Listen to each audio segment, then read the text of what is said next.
The confetti had barely hit the court. The trophy was still in Eala's hands, and millions of Filipino fans were still trying to process what they had just witnessed. The Philippines had its first ever WTA Tour singles champion. But before the celebration could even slow down, another huge moment arrived. Attention suddenly shifted to the man who has been beside Eala through nearly every stage of her rise, longtime coach Joan Bosch of the Rafa Nadal Academy. And when Bosch finally spoke about her historic DC Open triumph, his message went far beyond a simple congratulations. He revealed that winning a WTA title had actually been one of their major goals for the year. He talked about Eala's resilience, her self-belief, her ability to absorb the power of elite opponents, and the pressure she carries every time she steps on court representing the Philippines. Those comments offered a fascinating look at what has been happening behind the scenes during one of the most remarkable breakthroughs in women's tennis.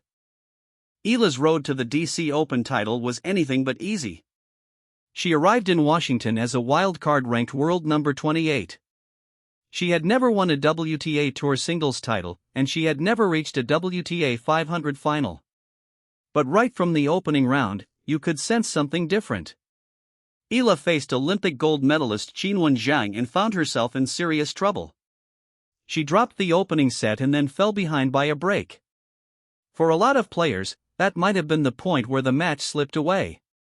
Eala had other plans. She dug in, refused to panic, and suddenly flipped the entire match. She ripped off 7 straight games and completed an incredible comeback, winning 4-6, 6-4, 6-1. Then came defending champion Leylah Fernandez. Eala stormed through the first set 6-2, but Fernandez responded like a champion, racing out to a 5-1 lead in the second. Again, Eala was staring at a situation that looked almost impossible.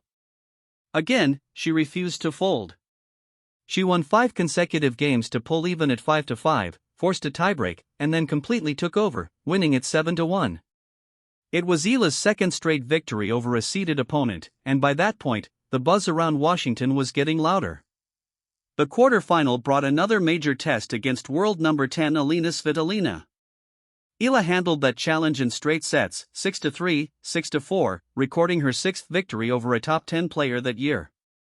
Next came 4-time Grand Slam champion Naomi Osaka in the semifinals. The name, the experience, the power, none of it seemed to shake Eala. She won 6-4, 6-2, and booked the biggest final of her career.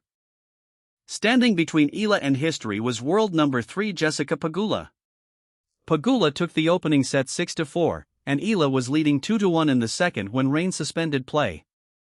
That delay could have completely changed the rhythm of the match. Instead, when play resumed Monday, Eala came back looking even more dangerous. She took the second set 6-4 and then absolutely controlled the deciding set, winning it 6-0. She closed the match by winning 8 consecutive games. And then came the image Filipino tennis fans will never forget. Eala dropped to her knees as the emotion poured out. She had done it.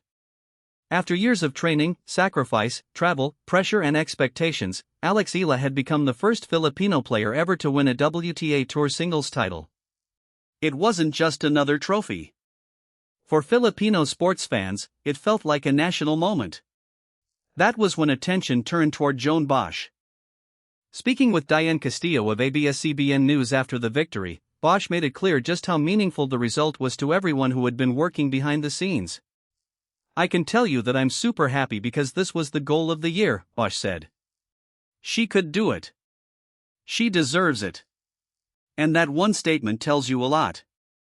For Eala's team, this wasn't some random hot streak that came out of nowhere. Winning a WTA title had been something they believed was possible. It had been a target. Bosch also pointed to how difficult the final had been, especially with Pegula playing at such a high level and the match being interrupted by rain. Eala had to come back after a tough previous day, reset mentally and find another level. Bosch's comments reflected the trust that has developed between player and coach over the years. He has watched Eala grow from a highly regarded junior into a player capable of beating some of the biggest names on the WTA Tour. And his praise wasn't only about what she did in Washington. It was about the qualities that allowed her to get there. Bosch has previously talked about Eala's ability to deal with expectations and pressure. He has highlighted her confidence and her belief in her own game, especially when she is feeling comfortable on the court. One of the biggest qualities he sees in Eala is her ability to handle the power coming from the other side of the net. That matters in today's women's game. Players serve big, hit hard and try to take time away immediately. But Eala's return game gives her a weapon against that kind of tennis. Bosch specifically praised her ability to return serve and neutralize the power of aggressive opponents. But there's another layer to this story that goes well beyond forehands, backhands, and rankings. Bosch understands what Eala represents to the Philippines. He described her as someone writing an important page in her country's history, something you can clearly see in the passion of the Filipino supporters who follow her around the world. Bosch said he had read that Eala doesn't play only for herself but also for her country, and as someone who knows her personally, he believes there is truth to that. That may be one of the biggest reasons her story has connected so deeply with fans. When Eala walks onto a tennis court, she carries her own ambitions, but she also knows there are Filipino fans in Manila, across the United States, throughout the Middle East, Europe, Australia, and practically everywhere else watching with her. Bosch's comments also showed how much of Eala's breakthrough has been a team effort. Her parents, her brother, and the people around her have played important roles in keeping her focused. During the trophy ceremony, Eala made sure Bosch and Sandro were recognized.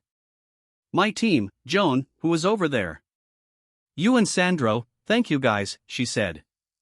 "They are my inner circle. They are the ones who are putting in the work every day with me." That relationship didn't develop overnight. Bosch has worked with Eala since her years at the Rafa Nadal Academy in Mallorca, where she moved at only 13 years old to seriously pursue her tennis dream. Think about that for a second. At an age when most kids are still figuring out what they want to do, Eala was already building a life around professional tennis. Bosch helped guide her through the junior ranks, difficult losses, expectations, major breakthroughs and the transition into the professional game.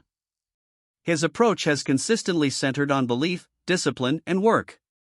He sees Eala's confidence as one of her greatest assets, particularly her belief that she belongs on the court against powerful players. The Rafa Nadal Academy has also been a major part of that development, and Rafael Nadal himself congratulated Eala following the Washington victory. "Congratulations Alex Eala 05. What an incredible week in Washington," Nadal wrote on X, "a well-deserved trophy for all the hard work." He also congratulated the Philippines and the Rafa Nadal Academy team, recognizing the people who helped prepare Eala for that moment. Eala herself has repeatedly described Bosch as part of the inner circle that keeps her grounded. The partnership is based on trust, respect, and years of shared experience. And that matters even more when the results aren't going your way. After Eala's Wimbledon loss to Jasmine Paolini, Bosch was there to help her process the disappointment and move forward. Those moments don't get the same attention as lifting trophies, but they are a huge part of building a successful player. Now, Bosch's comments after Washington carry even more weight because the biggest goal they had set for the year had been accomplished. So naturally, the question changes. What comes next? The DC Open victory pushed Eala into the WTA Top 20 for the first time, reaching world number 20. That represents an enormous rise for a player who began 2025 ranked number 168. And Bosch clearly believes there is much more ahead. Eala's next challenge is the National Bank Open in Toronto, beginning August 5. After receiving a first-round bye, she is set to face the winner between Alicia Parks and Victoria Jimenez Casanseva in the round of 64. The tennis world will be watching closely because Washington changed the conversation around Alex Eala. She isn't simply a talented prospect anymore. She has proven she can beat elite players. She has proven she can recover from terrible positions inside matches. She has proven she can survive pressure. And now she has proven she can finish an entire tournament and walk away with the championship trophy. Zoom out even further and Bosch's comments become about more than one coach celebrating one player. Eala's rise represents how one athlete can change the relationship an entire country has with a sport. Her journey from a young girl in Manila to a WTA champion has already broken barriers. She became the first Filipino player to be seated at Wimbledon. She became the first to reach the second week of a Grand Slam. She has defeated some of the best players in the world, including defending Wimbledon champion Iga Swiatek. And at only 21 years old, her story still feels like it's in the opening chapters. That explains the crowds. It explains the Filipino flags. It explains why every deep tournament run feels bigger than one athlete chasing ranking points. For many supporters, Eala has become proof that a Filipino tennis player can step onto the biggest stages in the sport and genuinely belong there. But perhaps one of the most impressive parts of her rise is how little her personality appears to have changed. Earlier in the tournament, Eala said, "I don't see myself any differently. I know who I am." That grounded attitude has become part of her appeal. The bigger the victories become, the more attention she gets, yet she continues talking about her team, her family, her country, and the people supporting her. That's what made Washington so special. The Filipino fans weren't simply celebrating the result of a tennis match. They were celebrating a shared piece of sports history. They were watching someone they had supported for years finally reach a milestone that no Filipino singles player had reached before. And Eala felt that energy. As she has said, it's hard not to feed off the energy of those supporters. In Washington, that energy seemed to follow her through comeback after comeback, from Zhang to Fernandez, Svitolina, Osaka, and finally Pegula. Joan Bosch saw all of it from close range. He saw the work long before the trophy. He saw the losses before the breakthrough. He saw the pressure before the celebration. That's why his words matter. This was the goal of the year. Mission accomplished. But judging by Eala's rise, her ranking, her growing confidence, and the belief coming from the people closest to her, Washington may not be the ending of the story at all. It could be the moment everything really started. Eala is now a WTA champion, a history maker for the Philippines and one of the most fascinating young players to watch on tour. And with Joan Bosch still beside her as the next chapter begins, the tennis world is about to find out just how far this partnership can go.